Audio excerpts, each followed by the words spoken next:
আজকে বাসার উদ্বোধন, আর আজকে ফুম্মারা আমাদের দাওয়াত দিছে। আসেন আমরা পুরো বাসাটা দেখাই। এটা সিঁড়ি রুম, আর এটা একটা গেট।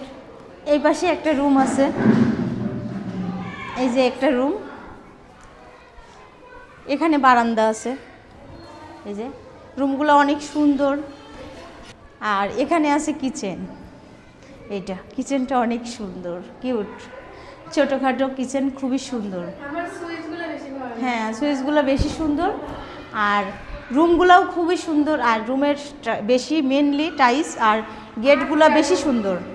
হ্যাঁ, আর হ্যাঁ, এটা একটা ওয়াশরুম আছে, আর এখানে একটা আছে। এটা এটা গেস্ট রুম। এই যে ফ্যানও লাগানো শেষ, এখন পর্দাও আসছে, ফার্নিচারও কিনা হয়েছে। ফার্নিচার নিয়ে আসবে না? না না, ফ্যান চালানোর দরকার নাই, আসো। এটা একটা ওয়াশরুম, আর এখানে আমরা এসে বসে আছি। রুম, বাসাটা অনেক সুন্দর হয়েছে, খোলামেলা। আসলে গ্রামের মধ্যে এত সুন্দর বাসা করছে, খুবই ভালো লাগলো দেখে।